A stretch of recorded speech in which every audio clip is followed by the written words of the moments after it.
à tous, bienvenue à cette remise des Global Industry Awards 2022. Donc on est très content de vous accueillir tous et je vais demander pour introduire cette remise des prix à Sébastien Gillet, le directeur de Global Industry, de nous rejoindre. Bonjour Sébastien, un micro juste à côté. Bonjour à tous, merci, c'est gentil. Alors Sébastien, on a une journée qui commence tout de suite très chaude, qu'à de le dire, entre le temps et le monde dans les allées. On en est désolé de la climatisation, mais en tout cas du monde dans les allées, c'est vrai qu'on parlait avec Vincent Moulin-Wright de France Industrie, donc de l'affluence. Vous dire qu'on est content, une première journée de salon c'est toujours compliqué, même s'il n'y a pas la visibilité politique, on aurait aimé avoir, mais je pense que tout le monde peut nous comprendre et puis comprendre ce qui se passe aujourd'hui. En chiffres visiteurs, simplement si on se compare par rapport à Lyon 2021, on est à plus de 100%. Donc c'est juste pour vous donner une idée que l'affluence est de nouveau au rendez-vous dans cette première journée de cette édition parisienne. Ça fait quand même 4 ans qu'on est parvenu à Paris, donc il y avait besoin en tout cas de retrouver les lettres de noblesse de Global Industry. 2300 exposants, donc c'est une nouvelle fois la plus belle offre qu'on pouvait avoir sur une édition. Donc déjà, avant tout, un grand merci de cette confiance et cette fidélité à Global Industry. Merci à vous. Alors Sébastien, un petit mot sur les Global Industry Awards. Cette année, une révolution par rapport à avant, puisqu'avant, on se retrouvait, à part l'année dernière, mais dans une grande salle devant des milliers de personnes. Mais cette année, on a choisi de faire évoluer le règlement.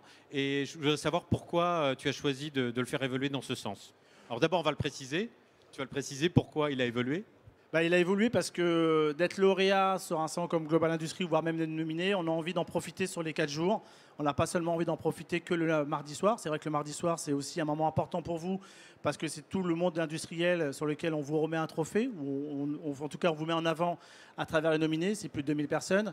Mais on voulait qu'en amont du salon, une semaine, voire 15 jours avant, que toute la presse pro, la presse grand public, puisse profiter un petit peu de vos prouesses au niveau technologique que vous avez pu faire.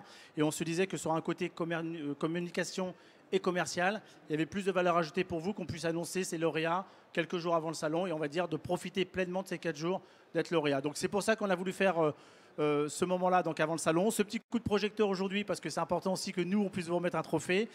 Et bien sûr, la soirée des exposants est juste après, dans le hall 8, où on va être de nouveau 2500, 3000 personnes, parce qu'on a aussi changé un peu le format. On ne va plus vous obliger à rester 4 heures assis dans la chaleur. On va vous faire quelque chose de beaucoup plus sympa, beaucoup plus ludique et dans l'échange. Donc vous verrez, je ne peux pas tout dire, il y a plein de surprises. Mais en tout cas, c'était important pour nous. Remettez le trophée avant pour que vous en puissiez en bénéficier et avoir ce coup de projecteur ce soir. Merci beaucoup Sébastien. On va commencer tout de suite cette remise des prix. Merci Jean-Patrick. Un dernier mot. Merci en tout cas à nos partenaires, à la DGE, à France Industrie, à l'ensemble de nos partenaires syndicats, l'Alliance Industrie du Futur qui nous accompagne. Un salon comme Global sans vous, ça peut de tout la même saveur. Donc merci de ce soutien que vous avez avec nous. Merci.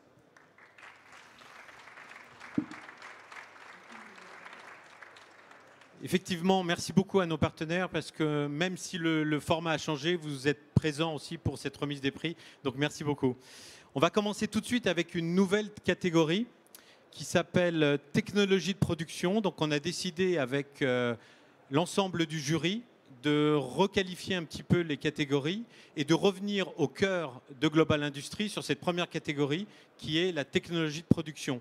Donc je demanderai à Guillaume Mortelier, qui est directeur exécutif en charge de l'accompagnement à BPI France, de nous rejoindre.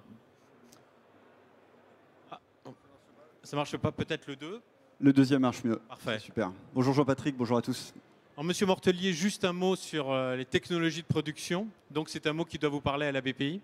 Ah bah oui, ça nous parle et ça nous parle de plus en plus. Enfin, vous l'avez vu notamment dans les enjeux du plan de relance et de France 2030. En fait, on va financer de plus en plus des machines et des outils pour inciter les dirigeants à investir beaucoup plus, et notamment dans le cadre d'une initiative qu'on avait bien avant les problématiques sanitaires qu'on a pu voir en 2020 et 2021, notamment avec la DGE, qui vise en fait à insuffler l'industrie du futur avec des offreurs de solutions de l'Alliance Industrie du Futur et en maillant toutes les filières du Conseil national de l'industrie pour aller moderniser finalement l'industrie française et la projeter dans la manière de produire de demain. Très bien, merci beaucoup. Je vous en prie. On va tout de suite appeler le lauréat. Donc le lauréat est la société Pollen avec le New PAM série MC. Et nous allons accueillir son président Didier Fonta. Directeur général, excusez-moi.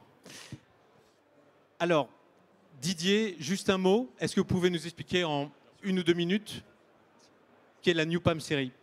Newspan Series MC est une imprimante 3D, universelle, multimatériaux, qui permet de transformer les élastomères, les thermoplastiques, les métaux et les céramiques, et cela dans la même machine. Et on vous retrouve sur quel stand? Nous sommes présents juste à côté, sur le stand 5E18, si je ne dis pas de bêtises. Parfait. Merci beaucoup. Merci beaucoup.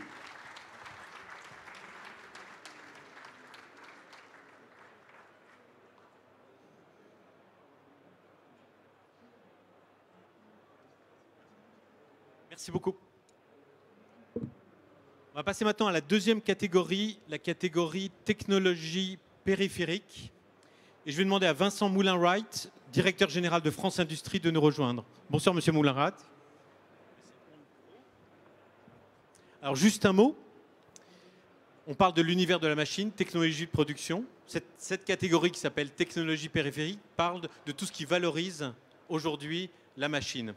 Ça doit vous parler à France Industrie aussi. Mais oui, parce que d'abord, France Industrie, c'est l'organisation professionnelle de l'industrie, de toute l'industrie. L'industrie, elle est partout, elle est dans la machine, elle est autour de la machine, elle est dans le hard, elle est dans le soft, et elle est aussi dans les services. Et je pense que le défi le plus important des entreprises, en tout cas industrielles, en tout cas c'est ce qu'on pense chez France Industrie, c'est que l'industrie doit se servicialiser, elle doit intégrer davantage de valeur ajoutée par les services et elle doit étendre son champ du possible. Alors aujourd'hui, l'industrie, c'est 13% du PIB. On espère que ce secteur, ce segment que vous mettez à l'honneur aujourd'hui par l'entreprise que l'on va récompenser et qui a un produit extraordinaire, va pouvoir faire connaître ces produits dits périphériques. Ce n'est pas des produits qu'on vend en dehors de Paris, je vous rassure, on les vend dans toute la France. Merci beaucoup. Et effectivement, on va demander à la société Hexagon de nous rejoindre pour la HXGN Machine Trainer avec Gilles Battier, son directeur technique, et Michel Magro, responsable partenaire et éducation. Donc, messieurs, on va vous demander effectivement, monsieur Moulin-Wright parlait de cette machine qui est extraordinaire et valorise. Alors, j'ai peut-être un problème de micro.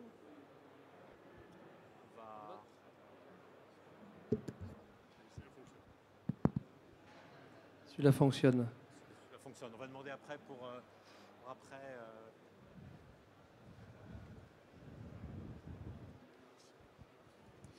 De présenter cette machine qui a su séduire le jury. Voilà, tout à fait. Donc la Hexagon Machine Trainer, en fait, est un simulateur de vol, mais pour machine à commande numérique. Donc elle va permettre aux centres de formation, mais aussi aux industriels, à mieux former d'une manière plus rapide, plus efficace, en toute sécurité et à coût moindre. Donc effectivement, vous parliez du plan de relance industrielle. Et donc j'ai convaincu le groupe Hexagon de lancer cette machine en avant-première mondiale en France. Parce que tout d'abord, la technologie est basée sur NC Simul, qui est une technologie française, mais également parce qu'on espère contribuer, grâce à cette machine, à aider les industriels français à être plus compétitifs et à attirer des talents. Là aussi, c'est un outil qui est très ergonomique, qui est très sympathique et qui doit attirer des jeunes ou des mains jeunes qui veulent se reconvertir à manipuler et à piloter ces fameuses machines d'usinage ou de métrologie. Comme vous le savez, Hexagon est leader mondial de la métrologie. Donc on a, grâce aux jumeaux numériques, la capacité de passer d'une machine à une autre et de donner au centre de formation une capacité plus forte pour former plus vite les jeunes talents. Voilà. Je me permets un petit mot parce que c'est un travail d'équipe. Donc je voulais saluer Samantha, Hélène et Michel et toute l'équipe d'Hexagon. C'est un travail qui a démarré il y a 4 ans. Et comme je vous l'ai dit, la machine a été lancée et on a eu la première commande la semaine dernière. Donc c'est Jules Verne Manufacturing Academy à Nantes qui va utiliser cette machine dès le mois de septembre pour former les futurs pilotes de machines. Parfait, merci beaucoup.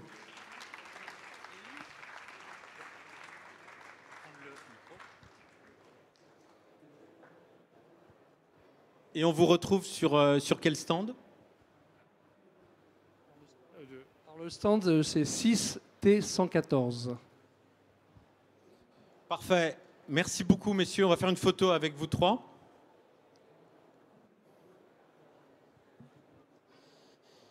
Et bien sûr, à la fin de cette remise des prix, je demanderai à tous les lauréats de remonter sur scène et à tous les remettants. On va passer maintenant à la troisième catégorie, qui est une catégorie qui est restée, qui s'appelle transition numérique. Et je vais demander à Florent Monnier, vice-président de la FIM, de me rejoindre. Bonsoir, monsieur Monnier. Bonsoir. Alors, un mot sur la transition numérique. Bonsoir à toutes et à tous. Bonsoir, merci. Alors, la transition numérique, c'est vraiment un défi majeur dans nos entreprises, à la fois pour attirer de nouveaux clients, comprendre mieux leurs besoins, améliorer notre valeur ajoutée, et puis, je pense qu'on va en parler, mieux exploiter l'ensemble des données et des datas que nous avons stockées, la plupart du temps, parfois de façon dormante, dans nos entreprises industrielles. Tout à fait. Effectivement, vous avez raison. Cette année, on a vu dans les candidatures énormément de candidats autour de la transition numérique, de la data et de l'intelligence artificielle. Donc, on va découvrir tout de suite le lauréat. C'est la société Momentech avec l'IA Park. Et je vais demander à Denis Escudier, son CEO, et Chloé Hiver, ingénieur commercial, de nous rejoindre, s'il vous plaît.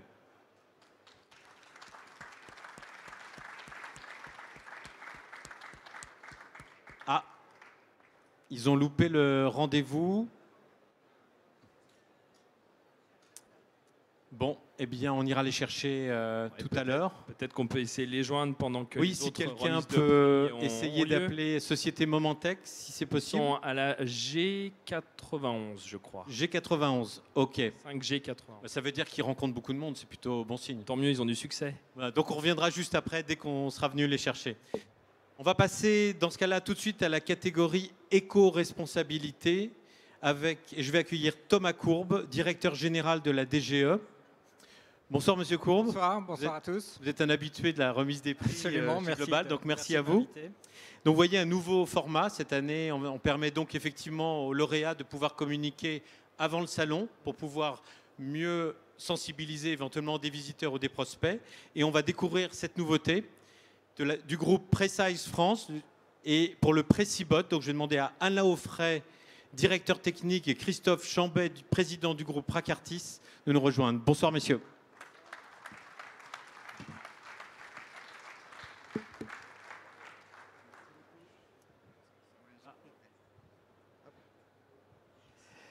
Tout d'abord, merci à l'organisation, à Global Industries pour ce magnifique salon. Ça fait plaisir de tous se retrouver. D'autant plus d'être lauréat ce soir dans cette nouvelle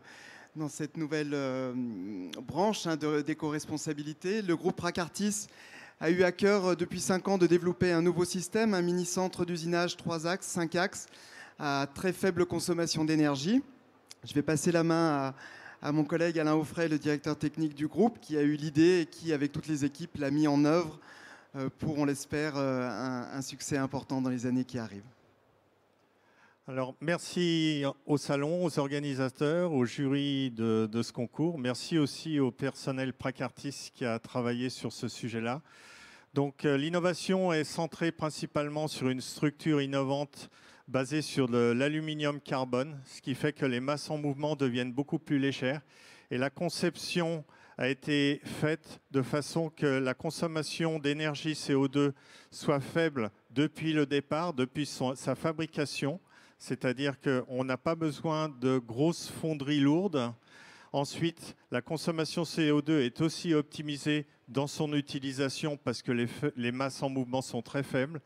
Et la consommation CO2 va être très faible dans son recyclage parce que ce ne sont que des composants nobles et recyclables. Parfait, merci beaucoup. Alors, vous pouvez le voir en fonctionnement sur notre stand. Il est très dynamique, vous verrez. Il est bâtiment 6, stand R60. Parfait, merci. On va faire une photo. Je prends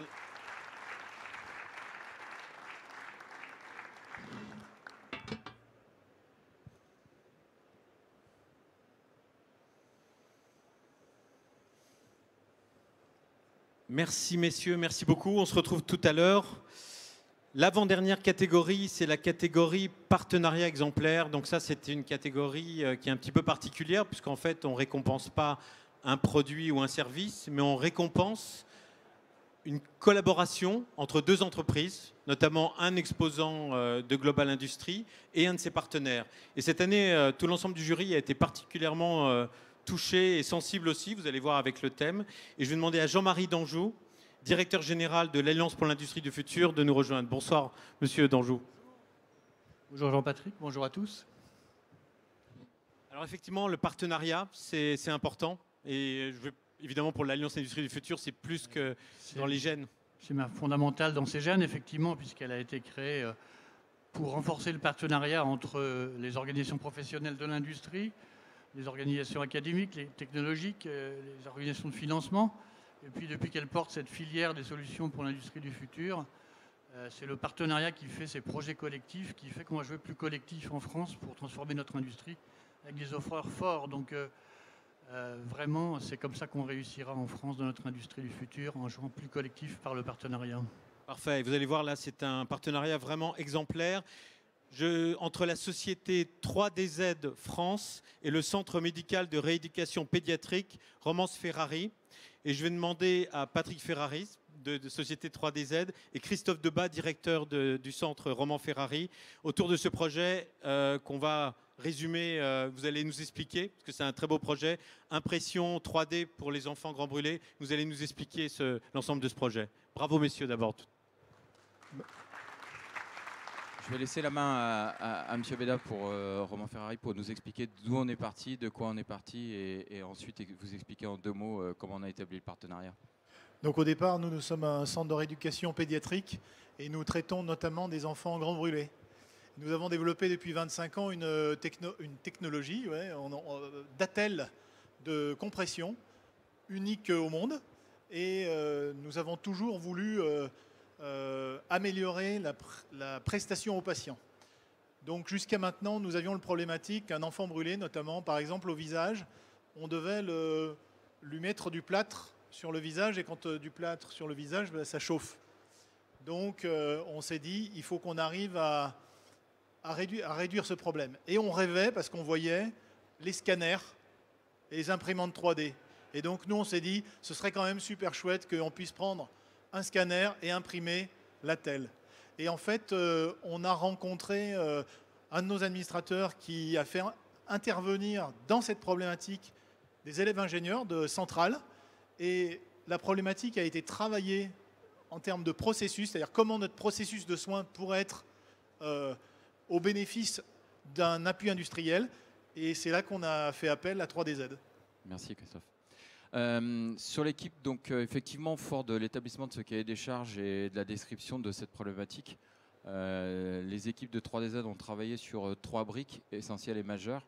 La partie scan effectivement décrite, qui peut du coup à l'avenir être téléportable et faire que bon nombre d'enfants puissent être soignés dans le monde, potentiellement par l'équipe de Roman Ferrari. Une deuxième brique sur la conceptualisation du produit, grâce à une solution logicielle et avec un bras de force, qu'on appelle un bras de force, qui permet aux praticiens de mesurer et de visualiser l'impact qu'il va avoir sur le visage de l'enfant. Donc c'était la deuxième brique. Et puis une troisième brique qui était la brique impression pour permettre le thermoformage des cellules silicone et apporter l'ensemble de l'apport thérapeutique au niveau de l'enfant.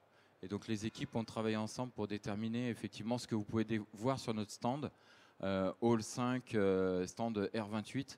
Venez visiter et venez voir l'applicatif puisqu'il y a la solution avant et après.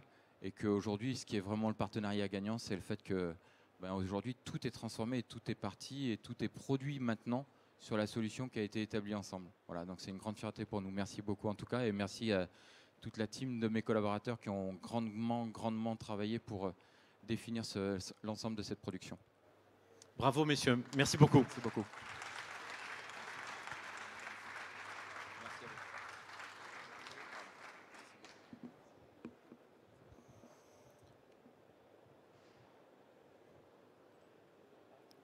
Merci beaucoup. Et je vais demander à Monsieur Monnier de nous rejoindre à nouveau sur scène.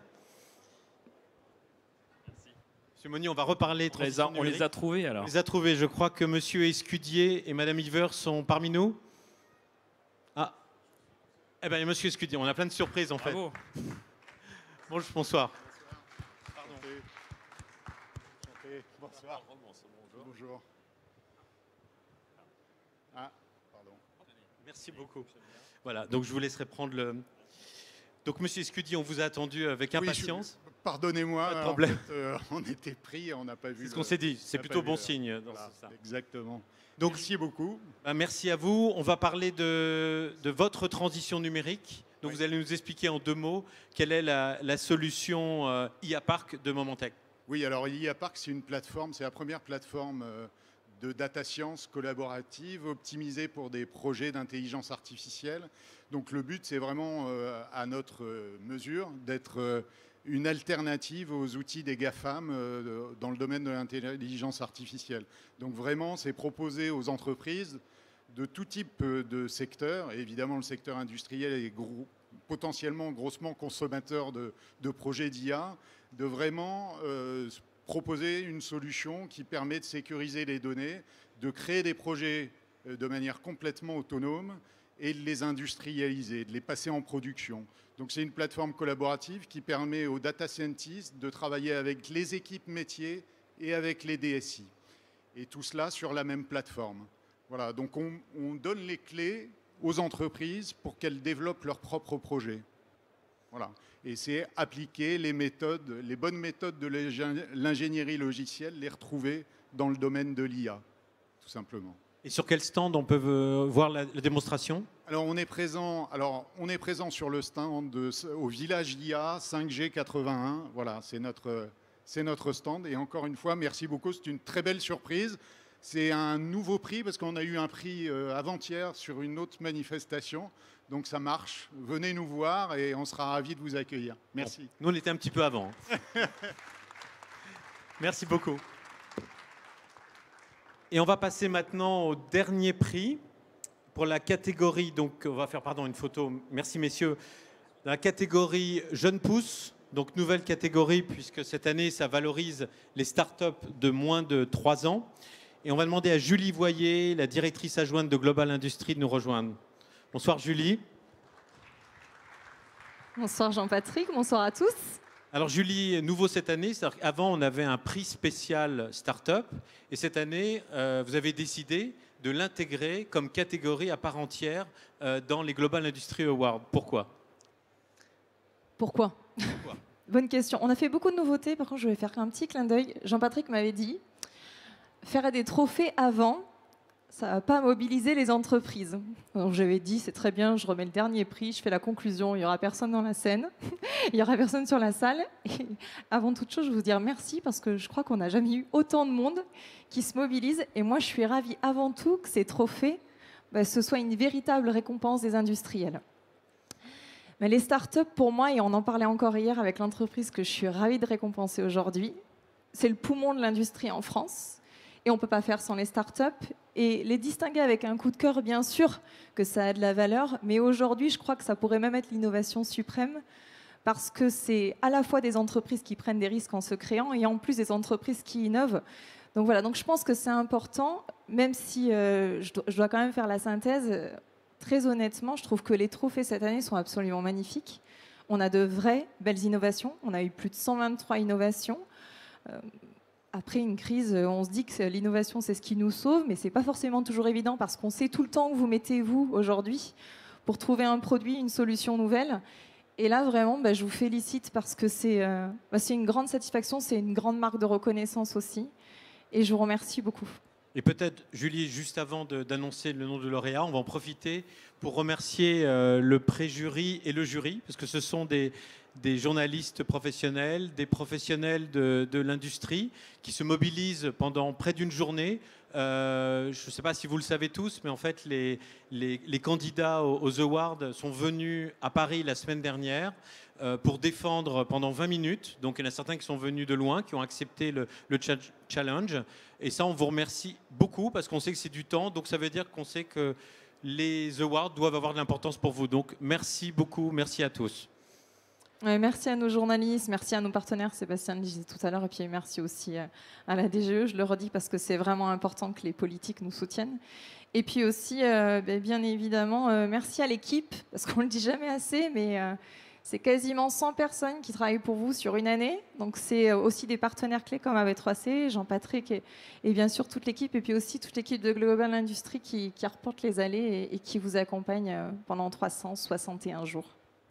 Ah, il y a Noël, c'est ça. Ah oui, pardon. Non, il y a industrie, bien sûr. Donc, on va appeler tout de suite le lauréat. C'est la société Cosmix pour l'imprimante 3D Nova. Et je vais demander à Anthony Sediki, son président, et Pierre-Alexis Ciavaldini, directeur de l'innovation. Je dis juste un tout petit mot, après j'arrête, promis. Je veux les remercier tous les deux parce que hier, en fait, je suis allée les voir sur leur stand. J'ai fait ma curieuse. Je leur ai dit, bah, alors racontez-moi votre histoire. Et je trouve qu'ils ont tout réuni. Ils ont réuni la passion. Ils ont réuni le fait que ce soit une entreprise française. L'ambition, bien évidemment. Ils ont des enjeux aujourd'hui d'éco-responsabilité. Ils prennent des risques, des paris. Et je trouve que ce qu'ils font, pour le coup, c'est aussi une mini-révolution. Donc, encore une fois, je les remercie parce qu'ils incarnent aussi cet avenir de l'industrie. Anthony, on va vous demander de présenter bien sûr l'imprimante Nova et quelles sont ses particularités. Je vais plutôt présenter la société que la machine en elle-même parce que c'est avant tout une aventure humaine incroyable avec les équipes qui sont là-bas. Je fais un grand coucou parce que sans eux, rien ne serait possible. Cette machine est sortie d'une réflexion d'après-Covid de pouvoir réindustrialiser un maximum et d'utiliser l'outil de prototypage rapide qu'est l'imprimante 3D en outil de production. Et c'est de là qu'on a développé le design de cette machine, que ce soit mécanique ou au niveau du software, pour préparer notamment la répétabilité de cet équipement et également la fabrication distribuée. PA peut peut-être en toucher 2 mots sur la fabrication distribuée, vraiment 2 mots. La fabrication distribuée, effectivement, c'est un terme qui n'est pas encore très répandu, mais qui est globalement le principe de fabriquer au plus près du client, c'est-à-dire ne plus forcément fabriquer dans des grandes usines et faire voyager les produits tout autour de la planète pour les apporter aux clients, mais permettre de fabriquer au plus près du client à travers notamment les chiffrements des fichiers pour la protection de l'intégrité des fichiers de conception et la protection de la propriété intellectuelle. Mais le modèle va aussi bien plus loin que ça, mais c'est un domaine que vous pouvez venir discuter avec nous sur notre stand si ça vous intéresse. On a la chance d'avoir des partenaires comme VAccess Orca sur la partie sécurisée pour le chiffrage de bout en bout. Et on a une machine qui est développée, une équipe qui va permettre de pouvoir développer des unités de production agiles qui seront parfaitement étudiées par rapport à vos besoins. Donc n'hésitez pas à venir nous rejoindre, on vous expliquera toute l'histoire et ce qu'on a fait sur cette machine et venir la découvrir. On est au stand 5E20. Si je ne dis pas de bêtises. Et merci à toute l'équipe. Et merci à mes équipes aussi, encore une fois.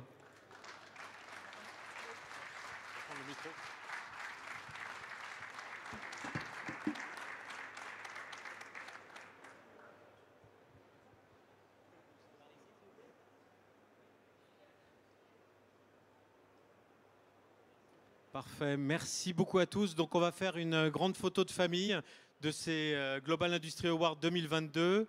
Donc je vais demander à Monsieur Mortelier, Monsieur Moulin-Wright, Monsieur Monnier, Monsieur Courbe, Monsieur Danjou, Julie de rester sur scène.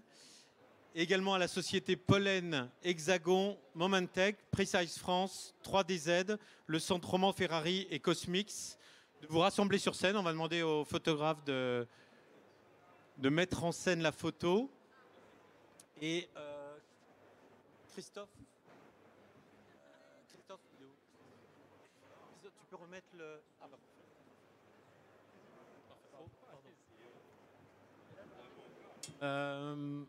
Tous les lauréats, 1, 2, 3, 4, 5, 6, c'est bon, il y a 6 trophées.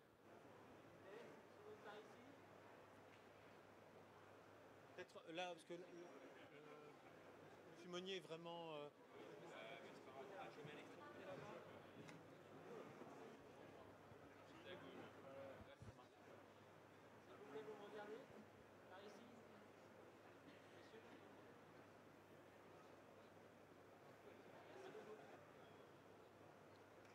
Merci beaucoup. Ah oui, alors on se retrouve maintenant à la soirée donc, qui a lieu dans le Hall 8 pour la soirée inaugurale de Global Industry.